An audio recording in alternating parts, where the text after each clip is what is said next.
凌晨4點，全香港嘅星光好似都死咗喺紅磡體育館門口嘅冷風入面。謝霆鋒跪喺地下，手入面嗰支價值6位數嘅威士忌已經碎成咗猙獰嘅殘渣，辛辣嘅酒液順住佢發抖嘅指縫流低，好似一場遲到咗24年嘅凌遲。佢仰住頭，對住空曠窒息嘅夜空發出一聲困獸咁嘅狂吼：我對唔住你。嗰陣聲穿透咗維多利亞港嘅迷霧，帶住濃烈嘅鐵鏽味同絕望，係骨頭生生截斷嘅聲。就喺1個鐘頭之前，全港媒體嘅信箱入面同時收到咗一封簡短到近乎殘忍嘅通告，風飛正式畫上句號。邊個會諗到呢出跨越世紀、驚天動地嘅戀愛結局竟然係咁淒涼？謝霆鋒嗰對曾經寫滿叛逆同該傲嘅眼，呢一刻布滿咗蜘蛛網咁嘅血絲。佢推開咗所有隨從，好似一個揾唔返靈魂嘅瘋子，喺紅磡後門瘋狂買醉。呢度係佢一切榮耀嘅起點，而家卻變成咗佢親手埋葬愛情嘅亂葬崗。佢諗返起嗰一年，佢先得19歲，喺眾目睽睽之下牽起嗰個女人嘅手，以為自己贏咗全世界，贏咗命運。但而家嘅佢，成身酒氣，昂貴嘅西裝喺粗糙嘅水泥地上面磨到碎晒，好刺激咗佢嗰段被名利同舊情撕成碎片嘅人生。佢點解要摳？係為咗嗰個遠喺佛堂、心如死灰嘅天后，定係為咗嗰個喺流言蜚語入面抱緊仔女、俯首寒窯嘅舊愛？風入面冇答案，只有佢撕心裂肺嘅喘息。佢額頭嘅青筋暴起，每一次呼吸都好似吞咗細小嘅玻璃渣咁。呢度唔單止係失戀，係一場曠日持久嘅處刑。佢喺紅磡嘅陰影入面搖晃，仿佛要把呢半生所有嘅愧疚、所有嘅錯誤、所有嘅求而不得，都隨住呢聲竭力嘅咆哮出嚟。紅磡嘅燈早熄咗，但喺呢一刻，謝霆鋒知道佢生命入面最後嗰抹光，都跟住嗰個女人嘅決絕徹底熄滅咗。當紅磡嘅西口仲喺夜空中回蕩嗰陣，大嶼山嘅鐘聲已經撞碎咗黎明前最後嘅寂靜。嗰種係另一種極致嘅冷。佛堂入面檀香繞，好似有無數雙無形嘅手，試圖撫平空氣入面躁動嘅塵埃。王菲跪喺冰冷嘅石板上面，一襲素衣唔染半點塵俗，嗰張被時光格外厚待嘅臉上面，竟然揾唔到一絲波瀾，唯有眼底深處藏住一片荒蕪嘅廢墟。佢面前嘅香爐入面，最後一絲火星熄滅咗。就喺頭先，佢親手剪斷咗嗰條喺手腕纏繞咗24年嘅紅繩。嗰條唔係線，係佢同謝霆鋒命定糾纏嘅臍帶。剪斷嘅一瞬間，佢冇喊，只係長長咁舒咗一口氣，仿佛卸低咗背負半生嘅枷鎖。嗰條留言就靜靜咁躺喺手機屏幕上面，字字如冰。我不恨你，但我們都親手殺死了真實的自己。佢喺呢啲煙霧繞入面，冷冷咁審視住過去嗰個王妃，嗰個為咗愛情不顧一切喺公廁倒痰盂嘅北京姑娘，嗰個喺頒獎禮上面無視千夫所指，緊緊牽住少年手嘅樂壇天后，嗰個真實熱烈敢同神明博弈嘅少女，一早喺漫長嘅流言磨損入面，喺3個人嘅拉扯糾纏入面，喺世人貪婪嘅窺探下，被佢哋自己親手嚇死咗。而家嘅佢只係一個被神格化嘅符號，而謝霆鋒只係一個被影帝面具封印嘅殼。王菲睇住自己嘅指尖微微震抖，嗰種係身體對靈魂碎裂嘅本能反應。佢諗起謝霆鋒曾經喺耳邊嘅呢喃，嗰啲關於餘生嘅承諾，而家聽落竟然好似格式化嘅詛咒。佛堂外嘅風刮過經幡，發出烈烈響聲，好似喺嘲笑呢場跨世紀嘅執念，終究敵不過人性入面嘅怯懦同攰。佢企返起身，唔回頭，亦唔留戀。佢知道，當佢踏出呢道門，嗰個叫謝霆鋒嘅男人將永遠變成佢生命入面嘅一個死結。佢選擇徹底放下，唔係因為唔愛，而係因為佢終於明白，喺嗰場名為風飛戀嘅盛大祭典入面，佢哋活成咗人哋眼入面嘅傳奇，卻唯獨整唔見咗嗰個最本真嘅自己。呢座寂靜嘅佛堂，見證咗一場靈魂嘅自裁。呢度唔單止係2個人嘅退場，係一場蓄謀已久嘅3個人嘅困獸鬥。就喺王菲轉身步入佛堂深處，謝霆鋒喺紅磡街頭徹底崩塌嘅同一時刻，深水灣一處豪宅外，一架黑色嘅保姆車已經靜靜咁熄咗火，停靠咗整整3個鐘頭。駕駛座上面嘅女人冇開燈，冇刷手機，任由黑暗好似潮水咁將佢淹沒。佢係張柏芝，呢個名曾經係謝霆鋒生命入面最慘烈嘅注腳，亦係王菲餘生入面揮之不去嘅陰影。今晚佢就坐喺嗰架好似鋼鐵棺材一樣嘅車入面，通過電波，通過網絡，通過嗰啲無孔不入嘅狗仔線報，遠程觀賞住呢場跨世紀戀情嘅最後一次自焚。佢嘅手機屏幕亮起，嗰張係謝霆鋒喺紅磡買醉嘅相，模糊破碎，好似一灘爛泥。嗰一刻，張柏芝嘅嘴角竟然勾起一抹極度複雜、近乎扭曲嘅弧度。嗰啲係快感嗎？或者係啩？係睇到曾經拋棄自己嘅男人，最終都跌入地獄嘅復仇快感。但嗰個弧度入面，更多嘅係嗰種同命相連嘅淒涼。你睇下，謝霆鋒，你費盡心機想返去嘅天堂，到頭嚟都唔過係一場空。你同我，終究都係被嗰個女人掟喺岸上面嘅魚。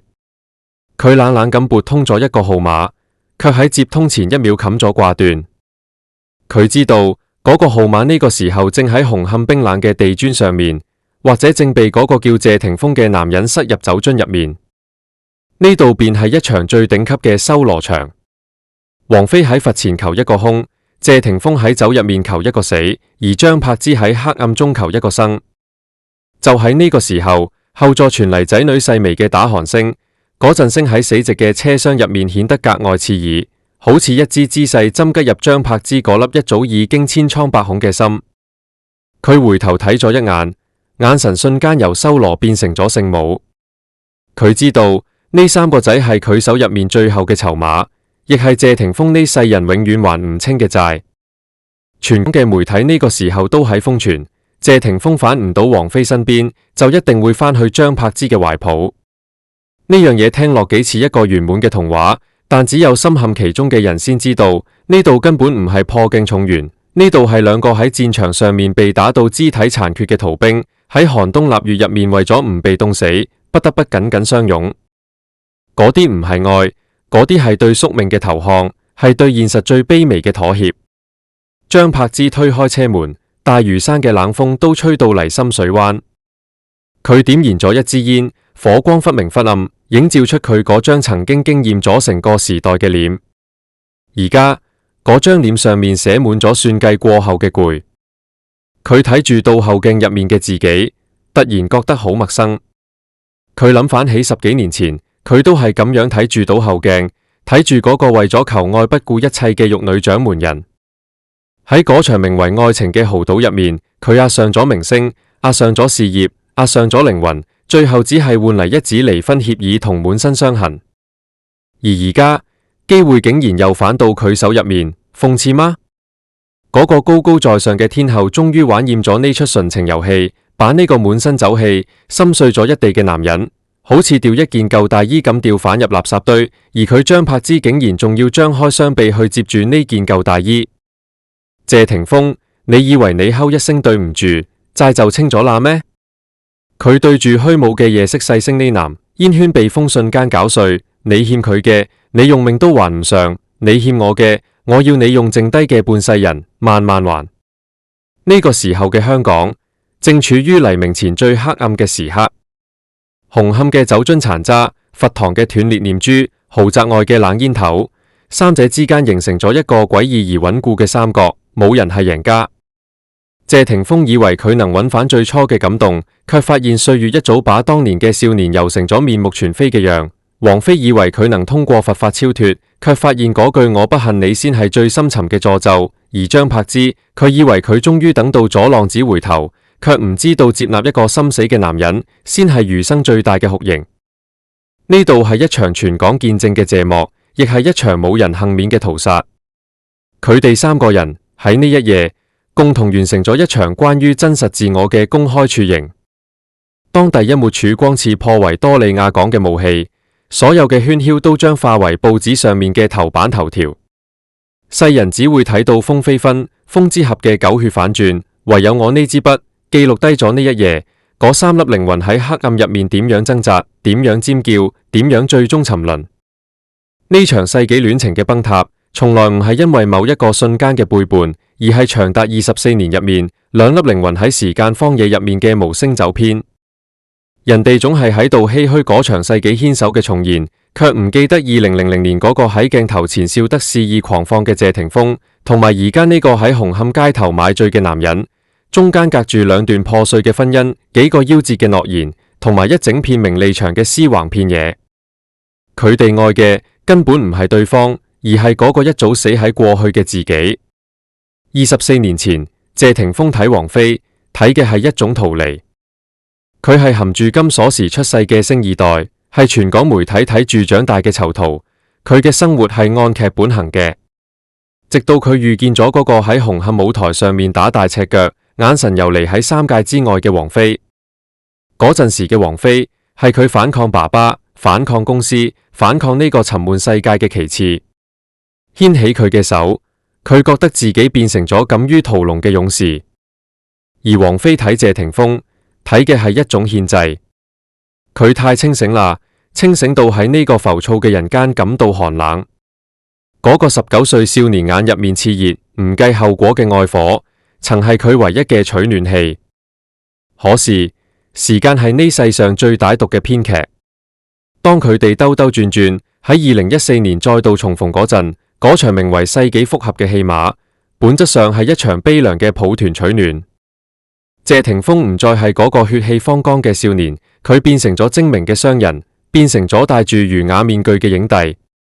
佢嘅眼神入面有咗權衡，有咗算計。而王菲距離塵囂越來越遠，佢嘅靈魂已經半隻腳踏入咗佛門嘅清冷。佢哋試圖揾返當年嘅感覺，喺公寓入面一齊煮飯，喺異國嘅街頭漫步，嗰啲畫面影到好似純愛電影咁，但鏡頭背後嘅心跳一早已經唔再同頻。你以為佢哋喺度熱吻？唔係，佢哋喺接吻嘅空隙，腦入面閃過嘅係媒體嘅頭條，係前妻嘅哭訴，係仔女嘅撫養權，係彼此之間嗰度點樣都跨唔過嘅年齡同心境嘅鴻溝。謝霆鋒想要一個港灣，一個能等佢卸低所有防備，好似細路咁撒嬌嘅懷抱。但王菲要嘅係自由，係一個唔需要對任何人負責，甚至唔需要對愛負責嘅廣闊天地。呢種錯位就係最深嘅宿命感。每一次嘅親密都喺度提醒佢哋，對方已經唔係當年嗰個人啦。謝霆鋒發現王菲嘅眼神越來越空靈，空靈到等佢感到恐懼，仿佛佢拼命揮手都抓唔住佢一片三角。而王菲發現謝霆鋒嘅執着越來越沉重，沉重到變成咗一種束縛，變成咗一種對佢清修嘅干擾。佢哋都喺度用力咁演，演俾世人睇，亦演俾自己睇，演嗰出出走半生，歸來仍是少年嘅戲碼。但真相係殘忍嘅。謝霆鋒喺無數個深夜對住鏡子，睇住自己嗰張被歲月雕刻到堅硬冷酷嘅臉，佢知道自己返唔到去啦。佢嗰個真實嘅自己，嗰個愛笑、愛鬧、愛闖禍嘅自己，一早就被現實嘅鐵錘砸到粉碎。佢留喺王菲身邊嘅，唔過係一個渴望被救贖嘅軀殼。而王菲仲狠，佢連演都費事演啦。佢睇穿咗呢場愛情嘅本質，不過係兩個溺水嘅人喺絕望入面互相曳住咗對方嘅腳踭，結果邊個都浮唔出水面。呢種愛太沉重啦，重到等空氣都變得稀薄。佢哋之間嘅每一句我愛你，其實都喺潛台詞入面嗌住救救我。當愛變成咗一種任務，變成咗一種對傳奇嘅維護，呢條弦注定會斷。嗰一夜紅磡嘅狂吼，嗰一夜佛堂嘅絕情，其實一早喺呢10年入面嘅每一個日夜埋低咗伏筆。佢哋唔係敗俾咗張柏芝，亦唔係敗俾咗距離，佢哋係敗俾咗嗰個冇力回天、已經老去嘅靈魂。佢哋終於發現，原來喺呢場漫長嘅糾纏入面，佢哋親手殺死嘅，正係嗰個當初瘋狂愛住對方最純粹嘅自己。如果話王菲係謝霆鋒心頭嗰抹永遠找唔住嘅白月光，咁張柏芝就係佢腳底一塊生咗鏽卻吉入肉入面嘅鐵板。外界都話張柏芝係呢場戰爭嘅失敗者，但邊個又睇清楚，佢先至係呢場名為宿命嘅賭局入面最有耐性嘅賭徒。喺謝霆鋒同王菲沉溺喺世外桃源嗰幾年入面，張柏芝活到好似一個自虐嘅瘋子。佢帶住兩個仔喺鏡頭前扮力大無窮嘅單親媽媽，喺直播間入面聲嘶力竭咁帶貨，喺各種綜藝入面反覆咀嚼嗰段一早風乾咗嘅舊情。好多人嘲笑佢食相難睇，話佢把一手好牌打到爛晒，但嗰度唔係失敗，嗰度係張柏芝嘅持久戰。佢太了解謝霆鋒啦，佢知道嗰個男人骨子入面流住謝賢嗰種浪蕩嘅血，亦帶住狄波拉嗰種極度嘅安全感缺失。佢呢種人後生嗰陣會為咗虛無嘅仙氣去追逐王菲，但當佢步入中年，當佢被名利場嘅冷箭射到成身傷嗰陣，佢最終需要嘅係一個帶住人間煙火味，甚至帶住血腥味嘅根。而嗰個根就係仔女，就係佢張柏芝親手構建，等佢永遠無法割捨嘅血緣牢籠。你以為張柏芝呢幾年真係喺度等佢咩？啱一半，佢係喺度守佢。佢好似一個高明嘅獵人，睇住獵物喺出面撞到頭破血流。佢從來唔主動求和，佢只係喺每一個節日，喺每一個仔女成長嘅瞬間，精準咁把相片傳到嗰個男人嘅手機入面。嗰啲係無聲嘅凌遲。每當謝霆鋒喺王菲嗰種出世嘅冷淡入面感到孤獨嗰陣，張柏芝嗰邊嘅入世就會好似一盆滾燙嘅熱水，燙到佢心尖都發戰。呢個就係張柏芝嘅狠。佢唔單止要佢嘅身體，佢要佢喺每一個愧疚嘅深夜，都諗起自己身為爸爸卻缺席嘅罪名。細節處最係驚心。有幾多個深夜，當謝霆鋒喺王菲嘅禪意入面感到窒息，佢會偷睇盧卡斯同昆特斯嘅相。嗰啲眉眼之間同佢如出一轍嘅少年，係佢無法逃避嘅鏡像。而張柏芝就喺鏡子嘅另一頭，冷冷咁睇住佢。佢知道王菲俾唔到謝霆鋒嗰種世俗嘅完整，因為王菲本身就係破碎、流動，唔屬於任何人嘅。而張柏芝，佢把自己活成咗一個定錨點。佢喺呢場賭局入面押上咗自己所有嘅名聲同尊嚴。佢把自己變成咗一個受難者嘅圖騰。當全香港都喺度同情佢嘅孤苦，當謝霆鋒被冠上只顧拍拖唔顧仔女嘅罪名，呢場心理博弈嘅天平就已經喺度悄悄傾斜。佢唔係喺度等謝霆鋒回心轉意，佢係喺度等謝霆鋒走投無路。而家紅磡嗰聲狂吼傳嚟啦，王菲嗰句殺死了真實的自己傳嚟啦。張柏芝坐喺黑暗嘅車廂入面，冚熄左手入面支煙。嗰一刻，佢內心嘅獨白或者比任何電影台詞都要冷酷。天后又點樣？你贏咗嗰個少年嘅20年，但我贏咗佢剩低嘅半世人，因為我手入面握住佢喺呢個人間唯一嘅牽絆。呢度邊度係兩個女人嘅戰爭？呢度係一個瘋子對一個仙女嘅博弈。瘋子贏喺夠裝、夠真、夠糾纏，仙女輸喺太冷、太遠、太高潔。張柏芝終於等到咗呢一日。佢睇住倒後鏡入面嗰個唔再年輕、眼角有咗細紋嘅自己，露出咗成晚第一個真心嘅笑容。嗰個笑容入面冇愛，只有一種近乎病態嘅如釋重負。呢場名為婚姻廢墟嘅賭局，佢守咗咁多年，終於守到獵物滿身傷痕咁撞入佢個網入面。如果我哋把謝霆鋒呢46年嘅人生剪輯成一套戲，你會發現畫面入面嗰個最核心嘅男人，其實從來冇為自己活過一日。全香港都以為佢已經活得通透啦。佢上節目教人煮餸，喺熒幕上面拼命搏殺，喺愛情入面沉默寡言。但喺嗰張波瀾不驚嘅臉後面，係一場持續咗半生嘅自我雛形。謝霆鋒嘅悲劇在於，佢呢一生都喺度逃避，卻又喺每一個轉角撞上嗰個佢最想擺脫滿身枷鎖嘅自己。佢點解要拼命煮餸？當你睇到佢喺廚房入面對住火候斤斤計較，對住食材近乎偏執咁解構嗰陣，你以為嗰啲係熱愛咩？唔係，嗰啲係止痛藥。對於一個喺名利場入面被撕扯咗20幾年嘅男人嚟講，只有廚房入面嘅煙火氣係真實嘅，只有切菜嗰陣嘅節奏感能撼過佢腦入面嗰啲嗡嗡作響嘅留言。佢喺做台前嘅每一分鐘，其實都係喺度逃避嗰個支離破碎嘅現實世界。佢驚停低，因為一旦停低，佢就要面對嗰段荒唐嘅婚姻，嗰兩個聚少離多嘅仔，同埋嗰個佢永遠追唔上，只能仰望嘅天后王妃。佢點解要拼命演戲？由2樓跳低，喺水泥地上面翻滾，唔用替身，滿身傷痕。呢樣邊度係喺度演戲？呢度分明係喺度自殘。佢想用肉體嘅痛嚟抵消靈魂嘅空虛。每一次換命嘅動作，都係佢喺度向呢個世界證明，睇下，我仲有知覺，我仲未死。佢把自己活成咗一個被資本同情債囚禁嘅囚徒，為咗還清謝家欠落嘅債，為咗維持嗰個人設嘅體面，佢不得不戴上厚重嘅面具，演一個完美嘅偶像，演一個稱職嘅男友，演一個深情嘅浪子。但在夜深人靜，面具脫落嘅時刻，謝霆鋒睇到嘅只有鏡入面嗰個陌生嘅怪物。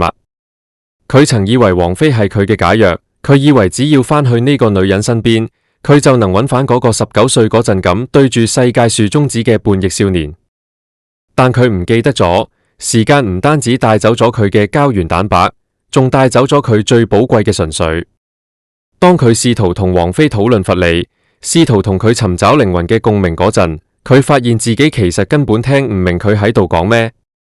佢嘅靈魂太重啦，沾滿咗名利嘅銅臭同塵世嘅塵埃，而王菲嘅靈魂太輕啦，輕到可以隨時化作一陣煙消失喺山頂嘅迷霧入面。呢種唔匹配，係佢人生最大嘅酷刑。佢想留住佢，所以佢變得卑微。佢學識咗忍讓，學識咗妥協，學識咗喺社交媒體上面表現到雲淡風輕。但嗰個唔係真實嘅謝霆鋒。真實嘅謝霆鋒係暴烈嘅，係極端嘅，係渴望掌控一切嘅。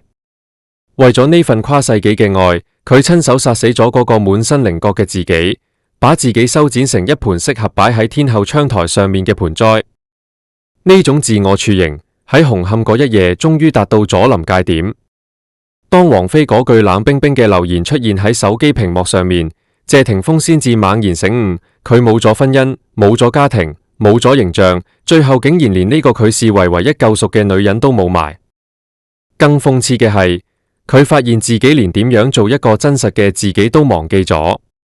佢企喺名利嘅巔峰，腳下係累累白骨，手入面係龐大嘅財富，但佢卻好似一個蕩失路嘅細路，喺紅磡嘅後巷喊到好似一個棄兒。呢度唔單止係失戀，呢度係佢維持咗半生嘅面具人生徹底崩塌。謝霆鋒墜樓嘅消息仲喺度發酵，真相到底係咩？或者只有等佢醒返，或者永遠留喺嗰片夜空入面。呢場跨越世紀，耗盡咗3個人最燦爛年華嘅荒唐劇，終於落下咗嗰道沾滿血跡嘅帷幕。呢個世間從來就冇咩救世主，更冇破鏡重圓嘅神話。